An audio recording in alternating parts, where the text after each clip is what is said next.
I hope she's nice. Mr. Dugan's been pretty excited to introduce us to his new girlfriend. She better be nice. You know how I feel about women. They freak me out. After chuckling. After all the stuff Mr. Dugan said about her, she better live up to the hype. He's been going on about how great she is. Do you think she'll be as unpredictable as Mr. Dugan? I know he's a superhero now and all, but he's still, well, unpredictable. No clue. I don't even know if she's a superhero or just like a regular person. Well, we're about to find out. Let's brace for anything. This dinner's important. We really can't afford a call from the Hero League right now. No kidding, it's been ages since we've had a normal night. I don't want to get halfway through the meal and get pulled into some emergency. Yeah, Mr. Dugan's been hyping this dinner for weeks. It'd be nice if, for once, we could just relax. All right, enough stressing. Let's just hope for the best. Hey, you guys made it. This is Diane. She's been working on this shrimp all afternoon. Hi, nice to meet you all. I hope you're hungry. Whispering to the group. Remember Mexico? I'm not exactly eager to try shrimp again after that whole food poisoning fiasco. Come on, Zach, that was one bad experience. This is different. Yeah, hopefully. How long have you guys been seeing each other, Dugan? A few months now. We met at the farmer's market. Total chance encounter. I was picking up some fresh veggies. She was looking for seafood. It just clicked. Seafood, huh? Guess that explains the shrimp. Here we go. Hope you're all ready for a seafood feast. So, Mr. Dugan tells me you're all superheroes. I've heard a lot about you. You guys seem like a pretty close-knit team. Yeah, we've been through a lot together. Definitely a weird bunch, but we make it work. I bet it's never a dull moment with you all. Excuse me for a sec. I just need to use the bathroom. Second door on the left. Whispering to himself. It's none of my business. Just go to the bathroom and leave it alone. It's almost time. Mr. Dugan has fallen for it, just like the others. Superheroes are so trusting when they're in love, so easy to manipulate. I'll cook him just like the last one. Once I consume his flesh, I'll harness his powers. His regenerative abilities will be mine. And then I'll be unstoppable. Whispering to himself, what the hell is this? Colton snaps the journal shut and sets it back. He takes a deep breath and heads back to the dining room. So, how's the shrimp coming along? Smells great in here. Yeah, it's almost ready. Hope you guys are hungry. Well, Zach might pass, but I'm ready for a feast. I'll stick to the bread for now, just in case. Colton forces a laugh, but his attention drifts to Mr. Dugan and Diane. They're sitting close together, leaning in as they exchange flirtatious smiles. Diane giggles at something Mr. Dugan whispers, lightly touching his arm. So what's the plan after dinner? Maybe we can sneak away for dessert. Just the two of us? I have just the thing in mind, trust me. Colton's jaw tightens, watching the interaction with growing unease. The sight of them flirting, knowing what Diane is really planning, makes his blood boil. He can't hold it in anymore. Mr. Dugan, do you even know what she's planning? The table goes silent, everyone turning to look at Colton. What are you talking about? Colton takes a deep breath, trying to keep his voice steady. She's planning to eat you, man. I found her journal in the bathroom. She's a supervillain, and her whole plan is to gain your trust, cook you, and eat you so she can absorb your powers. The blades you have for fingers, she wants to use them on her victims. Mr. Dugan's face shifts from confusion to disbelief, his eyes narrowing. What? Colton, that's ridiculous. It's not. She's done this before, with other superheroes. I read it. She's dangerous. We have to stop her before it's too late. Diane gasps, her hand covering her mouth, her eyes wide with feigned shock. What in the world? I would never do something like that. Dugan, you don't believe him, do you? Mr. Dugan stands up, furious now. Colton, I can't believe you'd say something like this. Diane's the best thing that's happened to me in a long time. She's not some villain, and I'm sure as hell not letting you ruin this for me. I'm telling the truth. Enough, I want you all out, now. Mr. Dugan, please? Get out! Colton, still seething, meets Diane's gaze for a brief moment. Her expression has shifted. There's a coldness in her eyes now, something dark and unyielding beneath the innocent mask she's been wearing. But she says nothing. Reluctantly, Colton and the group stand and head for the door, the tension thick between them. Colton clenches his fists as they leave, knowing this isn't over. Mr. Dugan's life, and maybe even their own, depends on what happens next. What the hell was that back there, Colton? You completely ruined the night. Do you know how hard Mr. Dugan was trying to make this work? I'm telling you, I found her journal. She's not who she says she is. She's a supervillain. Come on, man. A journal in the bathroom? Really? That's the best you've got? Sounds more like you're jealous of Dugan finally being happy. Colton's face flushes with anger. Jealous? You think I'm making this up because I'm single? This has nothing to do with that. We've all noticed how you've been lately. You hate being the only one without someone. Colton groans, running a hand through his hair. Guys, this isn't about me. I swear she's dangerous. She's planning to cook and eat him, to steal his powers. I wouldn't lie about something like this. Come on, Colton.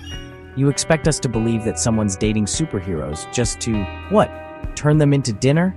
That sounds insane, even for us. Colton's heart pounds in his chest as he looks back at his friends, desperately trying to get through to them. Just give me a chance to prove it. Please. I'm not making this up. Zach, who's been quiet for a while, suddenly speaks up, his tone colder than before. All right, Colton, you want a chance to prove it? Fine. You've got a few minutes to show us something, anything, that proves what you're saying is true. If you can't, we're done. Wait, what?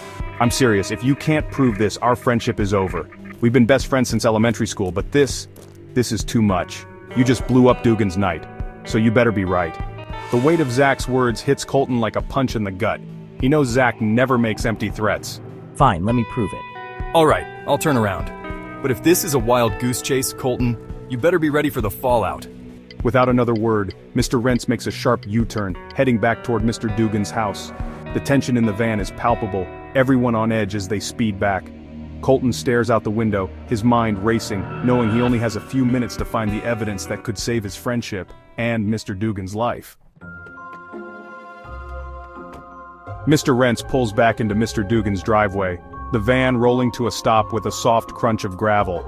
The house stands quiet and dark, save for a few glowing lights in the living room. Everyone inside the van exchanges a look, the weight of the situation hanging in the air. We need to sneak inside, grab that journal, and get out before they realize we're even here. If I can show you the pages, you'll understand. Zach looks skeptical but nods. All right, but this better be real, man. We'll handle the distraction.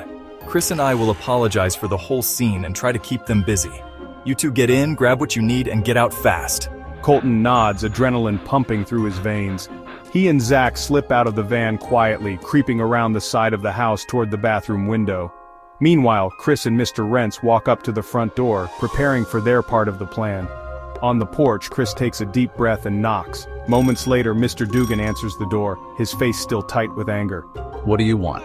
Hey, listen, we came back to apologize for Colton's behavior. It was out of line, and we're sorry. Chris nods along, doing his best to look sincere. Yeah, man. Colton was just being paranoid, but it's all good now. We talked to him. Mr. Dugan crosses his arms, glaring at them. Diane steps up behind him, her expression soft and concerned.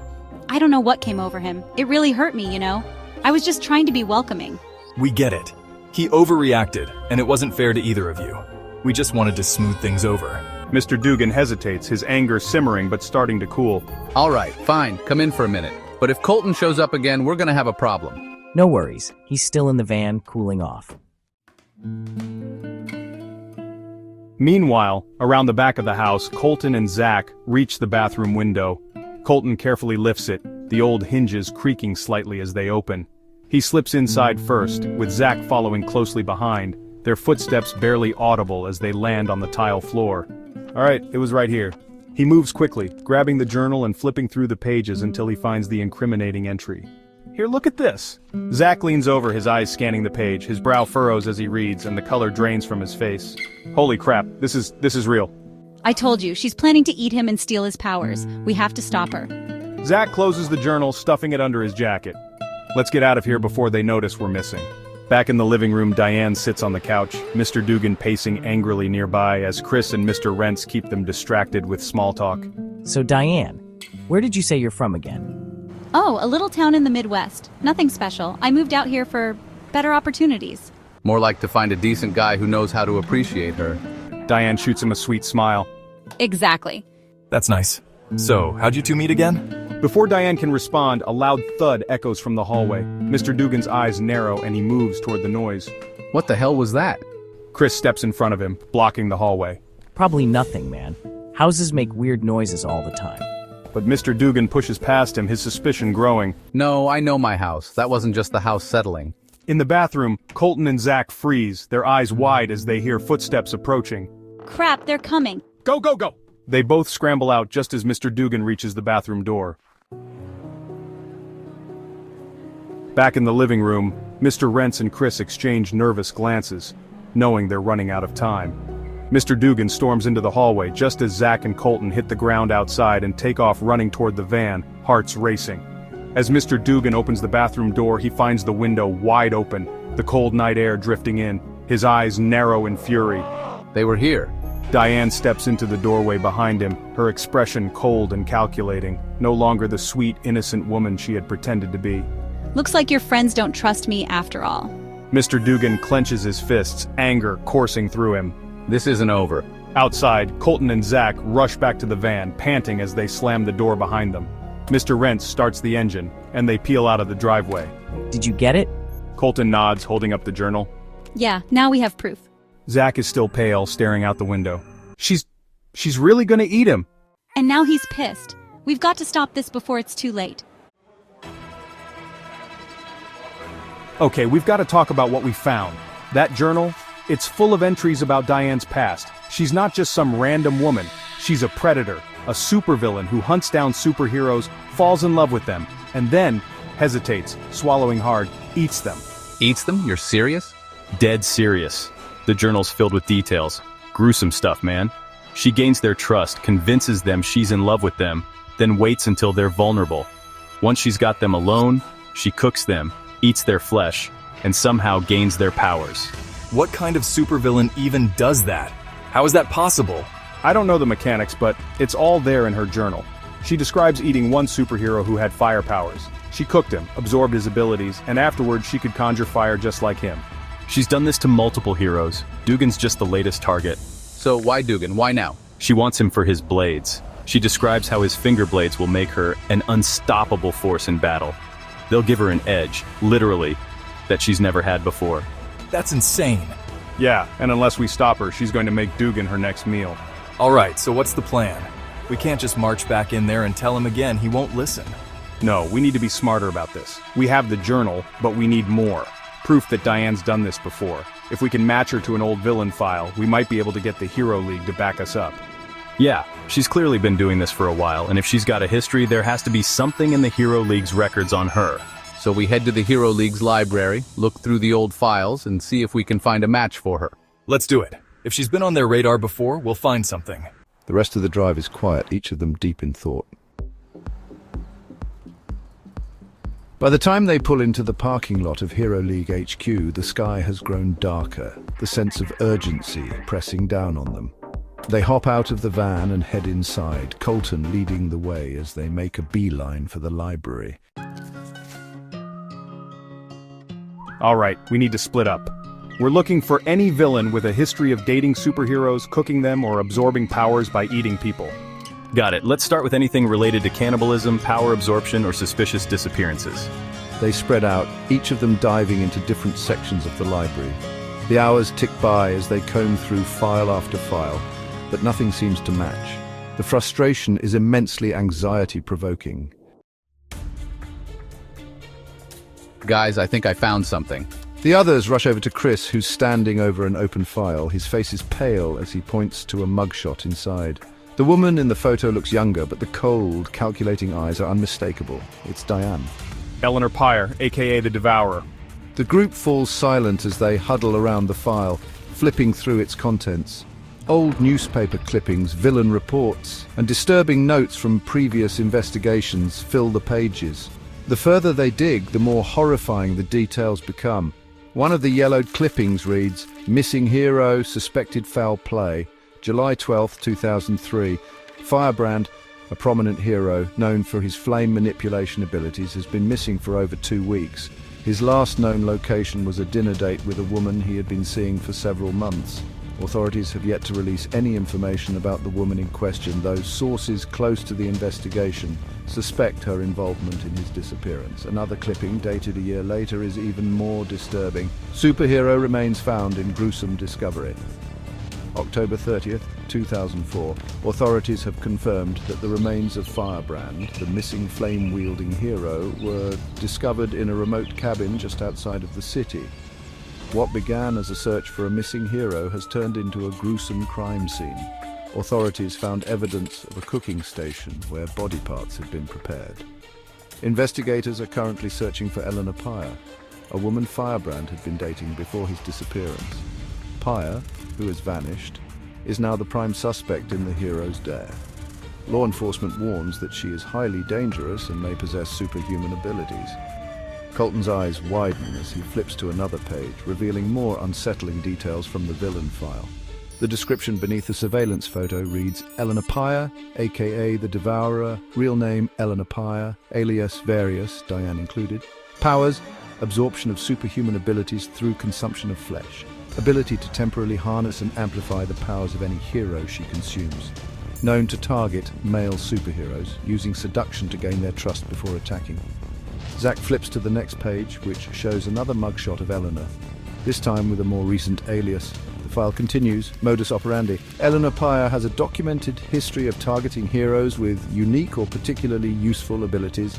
She typically engages in romantic relationships with them, luring them into a false sense of security. Once she gains their trust, she kills and consumes them, absorbing their powers for her own use. Each case follows the same pattern. The hero disappears, presumed missing or dead, until remains are found, often partially eaten and always near a cooking setup. Pyre has been linked to at least 5 known hero deaths, though authorities suspect the true number is much higher. Colton's hands tremble slightly as he turns to the last clipping in the file. The Devourer strikes again. May 14th, 2016, the superhero community has been shaken once again by the apparent death of another well-known hero, Voltstrike, who disappeared after dating a mysterious woman.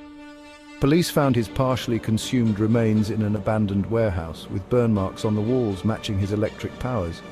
His girlfriend, Eleanor Pyre, now going by the alias Diane, is wanted for questioning but has not been seen since the night of his disappearance. Law enforcement believes she has adopted yet another identity and may be continuing her deadly spree. This is it. This is her. She's been doing this for years, killing heroes, eating them to steal their powers. She's going after Dugan now for his blades. Her last known alias was Diane, and her current target is suspected to be a hero with regenerative or enhanced physical abilities. Her pattern suggests that she's after Dugan's blades, which would give her an immense advantage in close combat. She's not just dangerous, she's a monster. If we don't stop her now, Dugan's going to end up like the others. We need to take this to the Hero League immediately. With these records, they'll have no choice but to act. This proves who she really is. Yeah, and we're not just going to stop her. We're going to save Dugan. No one else is going to die because of her. Without another word, the group rushes out of the library, the weight of the truth heavy on their shoulders. They head toward the Hero League's central offices, file in hand, determined to stop Eleanor Pyre before she can claim her next victim. Connor, we need to talk, now. Colton slams the file down on the desk, flipping it open to the mugshot of Eleanor Pyre, aka the Devourer. This is who we're dealing with. Connor glances at the file, his face shifting from confusion to recognition. Eleanor Pyre? The Devourer? Yeah, we've got a file on her. She's one of the League's most wanted. But what's this about? She's not just some name in a file anymore. She's here. She's going after Mr. Dugan. Connor narrows his eyes. What do you mean? Dugan's got a new girlfriend, sure, but... That's not just his girlfriend, it's Eleanor. She's using the name Diane, but it's her.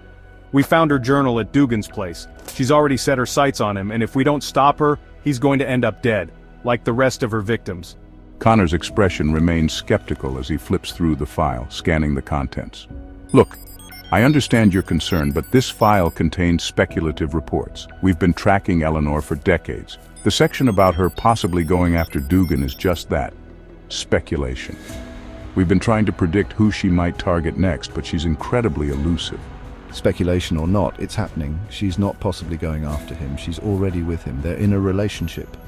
And we've seen the journal that details exactly what she plans to do. This is no prediction. This is real. Connor hesitates, flipping the pages of the file again, his brow furrowing deeper with every word. You're telling me this woman Diane that Dugan's been seeing is actually Eleanor Pyre, the Devourer? Yes, she's gonna kill him and eat him, Connor. You've been trying to predict her next move for years, but she's already made it, and it's Dugan.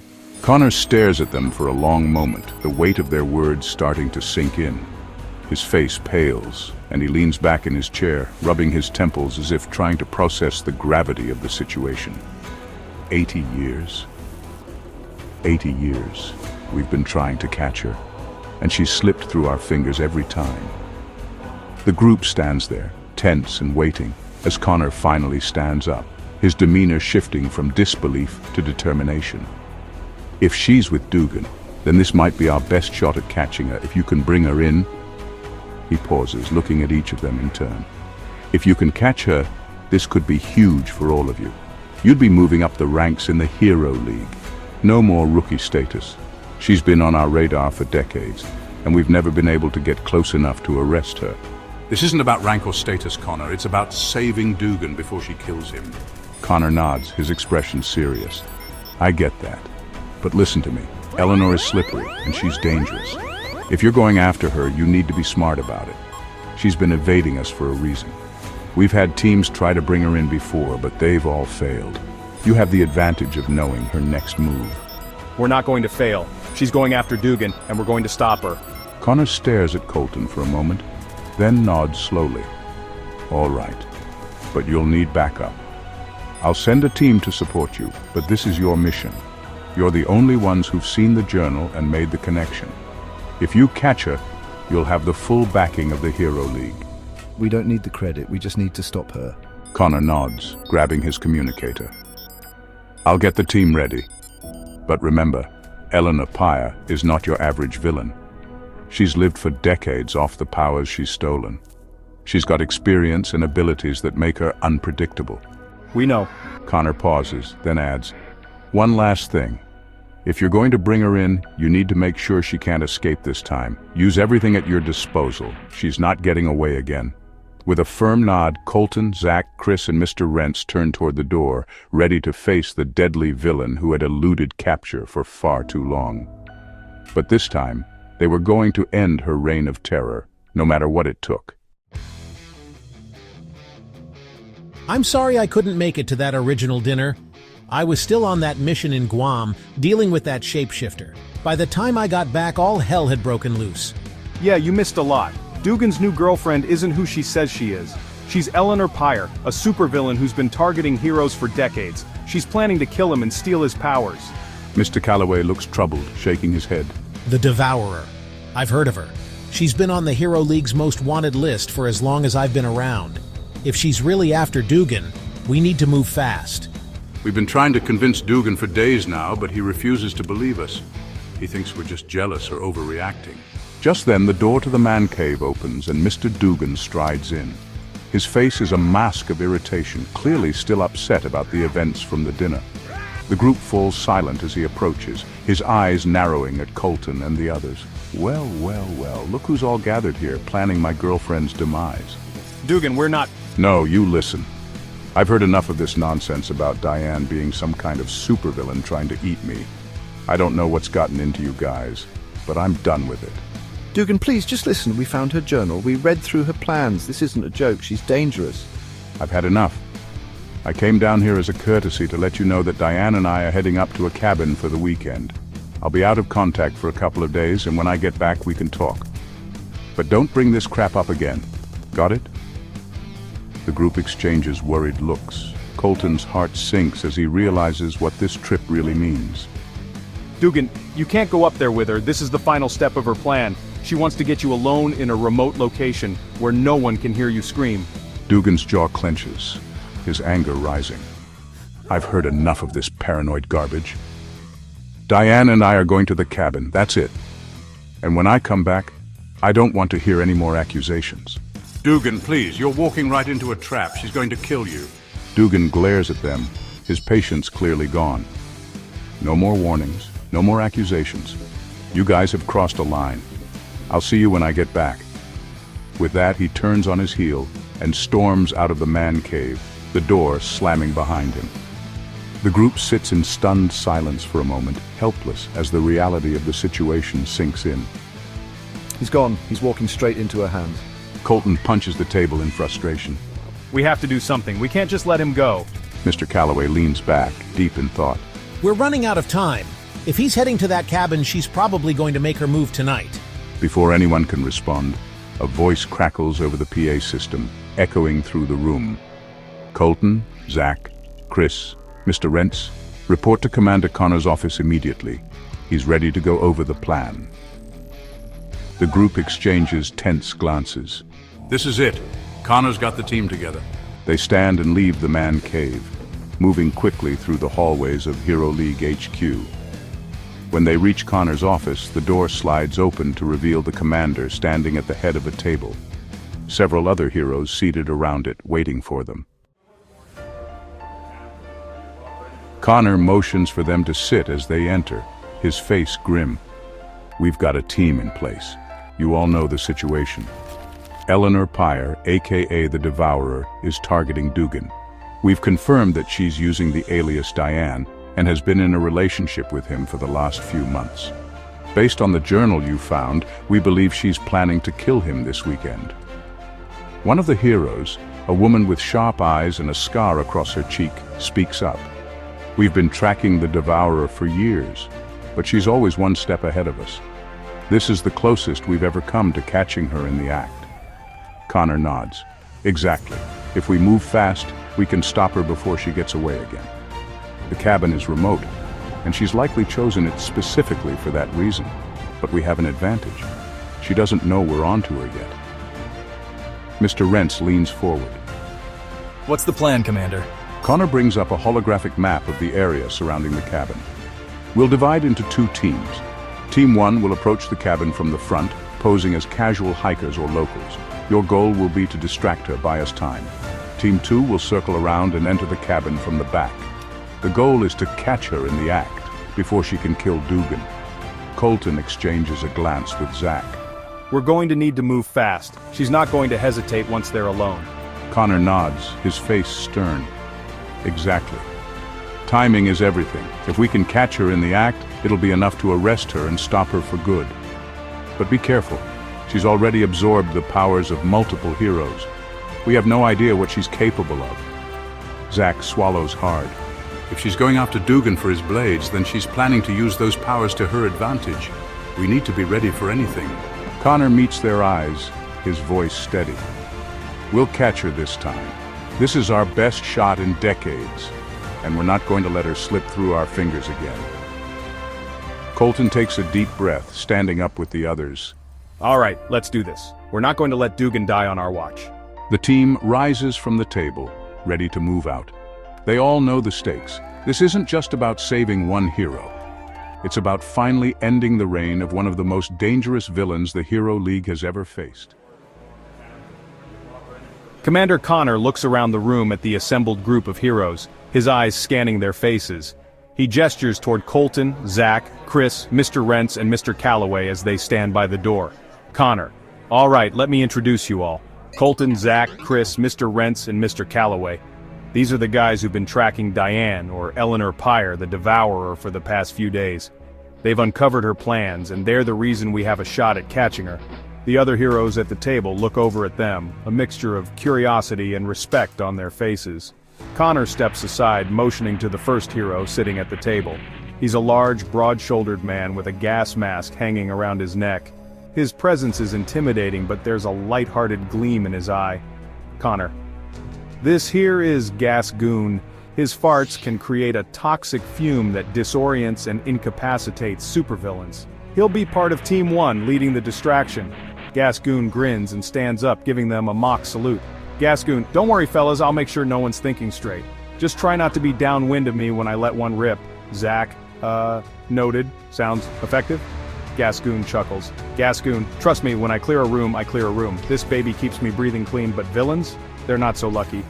Chris exchanges a look with Colton and mutters, Chris, well, that's one way to do it.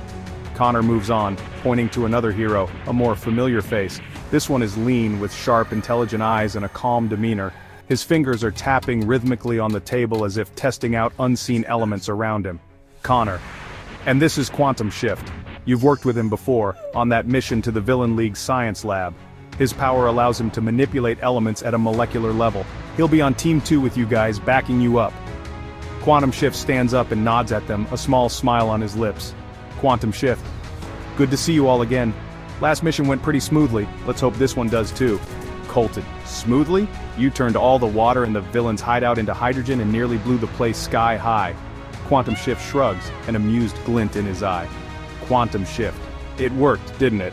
Mr. Rence chuckles, shaking his head. Mr. Rence. Still, good to have you on board again. We're gonna need all the help we can get. Connor gestures to the last hero sitting at the table. She's tall, with close-cropped hair and a focused, intense gaze. There's a certain quiet intensity about her that makes the room feel smaller just by her presence. Connor, and this is Earpiercer. Her abilities are, well, pretty self-explanatory. She can create a deafening, high-pitched sound using her mind that can leave anyone within range incapacitated or even deaf. She'll be with Team 1 as well, providing distraction and cover. Earpiercer gives them a curt nod. Earpiercer, don't worry, I'll make sure Pyre doesn't hear you coming. Zack winces, instinctively covering his ears for a moment. Zack, let's just hope we're not in range when that happens. She smirks. Earpiercer, you'll be fine, just don't get too close. Connor finishes the introductions, stepping aside to let the group interact. Connor, and of course Mr. Callaway will be going with you. You know him well enough, he's been part of your team since the beginning. Mr. Callaway steps forward, giving them a reassuring smile. Mr. Callaway, glad to be back in the field with you guys. We'll make sure this doesn't end badly for Dugan. Colton takes a deep breath, looking around at the assembled team. Colton, alright, so we've got farts, deafening sounds, and elemental control. I think we're pretty well covered. Gascoon laughs, clapping Colton on the back. Gascoon, hey, you've got lightning, telekinesis, grass control, and blade fingers on your side. I'd say we're a force to be reckoned with. Quantum Shift crosses his arms, nodding in agreement. Quantum Shift. The important thing is that we work together. Eleanor Pyre's been evading capture for decades, but this time we have a clear plan and a strong team. We'll catch her, Earpiercer adds. Earpiercer, we'll make sure she doesn't see us coming. By the time she realizes what's happening, it'll be too late. Mr. Callaway nods in agreement, looking at Colton, Zack, Chris, and Mr. Rence. Mr. Callaway, you guys know what's at stake. Let's stay focused, and we'll bring Dugan home. The group falls into a brief reflective silence, the weight of the upcoming mission hanging heavy in the room. Then Colton breaks the tension, looking around at the team. Colton, alright, let's get to work. Dugan's life depends on it. Connor steps forward, his voice commanding but calm. Connor, Team 1, Gascoon and Earpiercer, you'll handle the front approach. Keep Pyre distracted long enough for Team 2 to get in. Team 2, Colton, Zack, Chris, Mr. Rence, Quantum Shift, and Mr. Callaway. You're going in from the back. Find Dugan and stop her before she can make her move. The group nods in unison, ready to move out. The clock was ticking, and now it was time to put the plan into action. As night falls, the heroes prepare for their journey. The air is charged with anticipation as they load into their vehicles, ready to face the unknown. As the two groups load into their vehicles, the tension mounts. Group 1, consisting of Gascoon, Earpiercer, pile into Mr. Rence's super-speed van. The sleek blue vehicle hums with power, its engine purring as Mr. Rence revs it up. Group 2, Colton, Zack, Chris, Quantum Shift, and Mr. Callaway, climb into a black-tinted Hero League sedan parked just behind the van. Mr. Rence takes the lead, and soon the two vehicles are speeding down the dark highway, the van gliding smoothly ahead while the sedan follows closely behind. The night air is thick with anticipation, and inside the vehicles the heroes begin discussing the final details of their plan over the communication devices attached to their ears. The sedan and the van continue down the winding road, the lights of the city fading into the distance as the forest thickens. The cabin they're heading to is secluded, the perfect location for Eleanor to make her move. The further they drive, the more the forest closes in, with tall trees lining the road like sentinels. Zack, we're getting close. Everyone remember their roles. Colton, yeah, I'm on defense. If she tries to use any of Dugan's powers against us, I'll hit her with lightning. It'll disrupt her concentration. Zack, telekinesis will keep her off her game. I'll block any attack she tries to throw at us. Chris, and I'll use the grass to immobilize her. If there's enough vegetation near the cabin, she's not going anywhere. Quantum Shift, and if there's any water or metal around, I'll use it to trap her. We'll make sure she doesn't have an escape route. Colton, all right, let's end this. No more heroes are going to die on her watch. In the van ahead, Mr. Rence accelerates as the final stretch of road approaches. Mr. Rence, brace yourselves everyone. Once we get there, it's go time. The comms fall silent as the two vehicles approach the narrow gravel road that leads to the cabin. The dark woods around them grow denser, the night air thick with tension. Both groups know the stakes. This is their one shot to stop Eleanor Pyre before she adds Mr. Dugan to her list of victims. Inside the dimly lit cabin, Mr. Dugan sits on the couch, staring out at the flickering fireplace. Diane, or rather Eleanor Pyre, is in the kitchen behind him, humming softly as she busies herself. A large pot simmers on the stove, the aroma filling the room, but something about it feels wrong. The air is thick with tension, and Dugan's instincts are on high alert, though he can't quite put his finger on why. Dinner will be ready soon. She steps out of the kitchen, and Dugan finally notices it. The large, gleaming chef's knife in her hand, and an enormous pot in the other. Mr. Dugan. Diane? What's with the knife? Diane's smile fades, replaced by a cold, predatory expression. Oh, you poor fool. Did you really think this was about love? You were just another stepping stone to power. Dugan's eyes widen as she lunges toward him, swinging the knife with deadly precision. He barely dodges, his mind racing as the reality of the situation hits him all at once. Mr. Dugan, you're trying to kill me? Diane laughs, her face twisted with cruel delight. Of course. And once I'm done, I'll cook you, eat you, and your powers will be mine. She gestures to the pot on the stove. That's what this is all about, Dugan. You and your precious blades will make me unstoppable. Dugan stumbles backward, knocking over a chair as he scrambles to get away. Mr. Dugan, you're insane! Diane rushes at him again, knife gleaming in the firelight. Oh, but I'm not. I'm very, very hungry. Mr. Rence speeds down the narrow gravel road, his knuckles white on the steering wheel of his superspeed van. Mr. Rence, VO. We're almost there. Everyone ready? From the back, Gascoon grins behind his mask. I've got a few deadly ones locked and loaded. The second we're inside, I'll clear her out with a good dose of my fumes.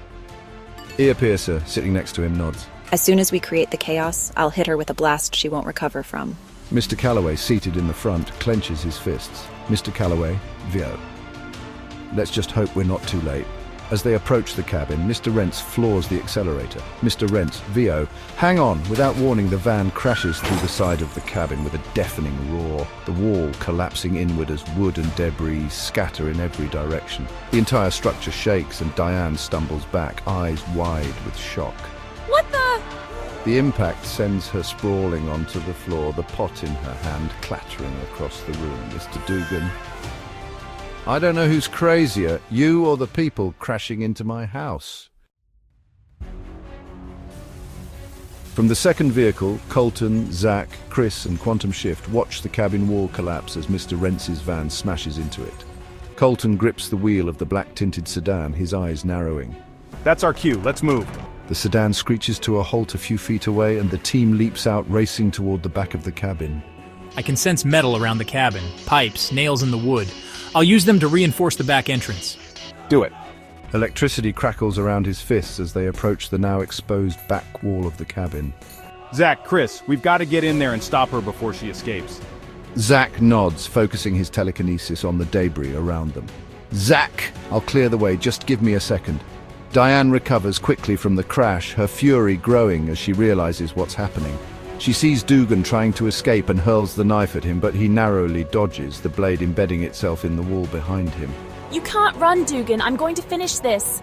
But before she can make another move, the sound of shattering wood fills the air as Chris bursts through the back wall using his grass powers to pull the planks apart.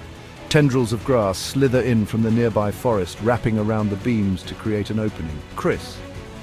Not so fast! He steps into the cabin with his hands raised, controlling the grass to form a barrier between Diane and Dugan. Zach follows behind him, using his telekinesis to hurl pieces of debris at Diane, forcing her to dodge and stumble. Zach, stay back! His powers hold a large section of the roof in the air, ready to drop it if necessary. You think you can stop me with this? I've eaten heroes stronger than you. But before she can make another move, Colton storms in through the front, lightning arcing around his body. You're not eating anyone tonight, Diane?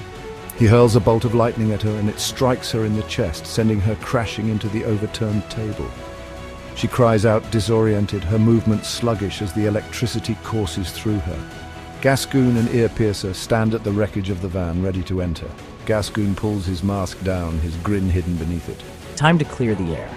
He releases a toxic cloud into the cabin through the shattered wall. Earpiercer closes her eyes, focusing her mind as she prepares to send a deafening blast through the air. Let's make sure she's not hearing anything but regret. Diane coughs, trying to stand, but the toxic fumes envelop her and she stumbles, unable to focus. You can't stop me. But before she can regain her footing, Earpiercer steps in, her eyes glowing with power. With a single thought, she releases a piercing sonic blast that reverberates through the cabin, making Diane scream in agony as the sound overwhelms her senses. Mr. Dugan, what the hell is happening? Chris, we just saved your life. Trust me, you don't want to stick around for what comes next. As Diane writhes in pain on the floor, Colton steps forward, lightning crackling around his fist. This ends now. With one final surge of power, the heroes surround Diane, their combined abilities overpowering her. Grass binds her, debris pins her down, lightning disorients her, and the toxic fumes make her weak. And finally, with a roar of rage, Eleanor Pyre, the Devourer, collapses, unconscious and defeated. Colton stands over the defeated Diane, breathing heavily. You're safe now. Mr. Dugan, still shaken, looks at Colton with a mixture of relief and disbelief. Mr. Dugan, I didn't believe you. I thought... Yeah, well, next time, maybe listen when your friends try to save your life, Mr. Dugan. Thanks, guys. I owe you one. Zach, let's just say dinner's on you next time. You okay, Dugan? We can drive if you're not feeling up to it. I'm fine. Almost getting cooked doesn't mean I can't handle driving. Besides, Colton, no offense, but you're still in high school. You shouldn't even be behind the wheel. Look, it wasn't my first choice, but there were no adults in the car except Quantum Shift, and well, Quantum Shift doesn't exactly have a driver's license. Hey, I can manipulate the elements. Who needs a license for that? You still don't have a license. You're a full-grown adult. I got busy. Saving the world takes priority, you know? This is ridiculous. Wait, Mr. Rence is the only one with a license on this mission, and you had him in the other vehicle. Yeah, we didn't have a choice. We needed 2 cars to transport all 8 of us. Now that you're with us, that makes 9. It was a sucky situation, okay? All right, fine, I'll drive. You've done enough already. I'm still standing thanks to you guys, and the least I can do is get us all back to headquarters in one piece. The group exchanges skeptical glances, but eventually they nod in agreement. Colton steps aside, handing over the keys to Mr. Dugan. All right, but if you feel off at all, let one of us take over. We don't need to add a car crash to tonight's drama. Don't worry, I've been through worse than this.